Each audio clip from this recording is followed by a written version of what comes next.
Okay guys, in this video we are going to be talking about where to buy the multifamily property that we talked about in the last video. This is very important because of course you know what to buy right now. We're looking for a duplex, a triplex, or a fourplex for our first property in the United States.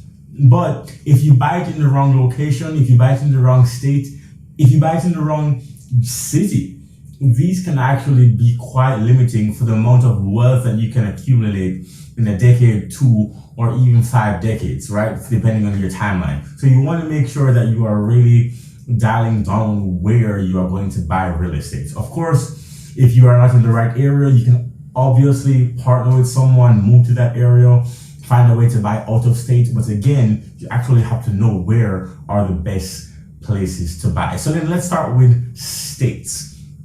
In the United States, there are some places that are more friendly for property owners than they are for tenants. And since you are now thinking as a property owner, you need to be in one of those states. Now, typically, these are red states, right? Red states meaning Republican-dominated states. Democratic states tend to be more tenant-friendly. If you're a tenant, you're New York, you're California, those are Democratic states. But if you are becoming a landlord, a property owner, someone who owns land, then you want to be in red states. That includes your Florida, your Georgia, and I'm actually going to give you a list of those states right now which are best for owning property. And funny enough, they're actually growing because the rich are actually moving to these states for these reasons. So let me just give you the list. There's Texas, there's Florida, there's Georgia, there's North and South Carolina. There is Tennessee, Nevada, Idaho, Maine, Delaware, all states in the southern region, or mostly states in the southern region. You also have New Mexico and Arizona. These are great states in the southern region that are growing.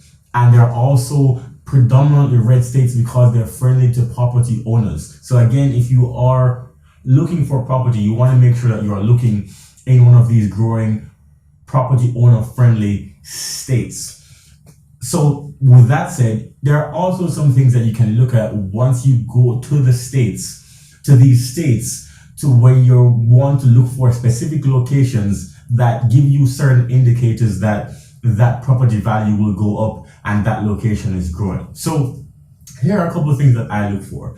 Now, this may be a joke to some people, but if you're looking for the big chains like Starbucks, like Chick-fil-A, if you have one of these close to that property within maybe 15 miles, that's probably a good location, especially the Chick-fil-A test. I love to buy property near or have control of property close to Chick-fil-A because Chick-fil-A, their business model is that they go ahead and buy these places and they have a team of people that do a bunch of research to put up these franchises in places that they predict will grow in the next 2 or 3 or 4 decades. So then if Chick-fil-A has millions of dollars that they dedicate to this, whenever they set up shop in somewhere, they're pretty damn sure that they're taking a good bet and they have done their proper research, which means that being next to them is piggybacking, is that the right word? Which means being next to them is taking their research and running along with it for free, which is a real benefit to us. So you want to be next to a Chick-fil-A, next to a Starbucks. These are good indicators. Another good indicator, if you can't be next to one of those, is be next to a school. Be within 10 miles of a school. The closer you are to a school, the better you are going to find demand, especially if you're going for colleges.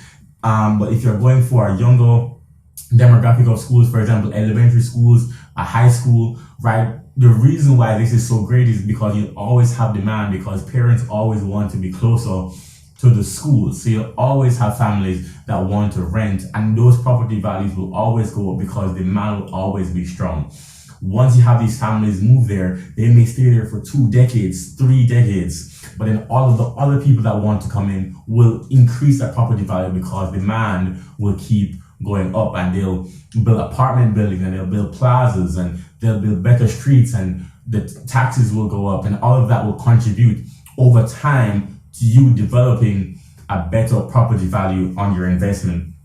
The last thing here is that you want to be close to banks, you want to be close to developments, you want to be close to malls, you want to be close to hospitals. These are really good indicators for property value that will increase. Why? Because when these places put up buildings, they attract traffic and they also do research on traffic that will exist in 2 decades. So then you're piggybacking off of their research, which bodes well for your investment. This is really cool research to do by yourself. And again, this is the last thing I'm going to talk about, which is where to buy your real estate. And this is actually perhaps one of the most important things that we're going to talk about in this video, which is you want to avoid HOAs. What is an HOA? An HOA is a home owners association. Buying a multifamily with an HOA means that if you want to, for example, add an ADU, they can stop you from doing that, an additional unit to your property. If you want to do construction, if you want to do something on the front lawn, if you want to put up a parking space, an ADU can stop, an HOA can stop you from doing that. And sometimes they have arbitrary rules. Sometimes they have arbitrary fees that can affect your cash flow. For example, let's say your HOA fees jump from $400 to $800 the next year.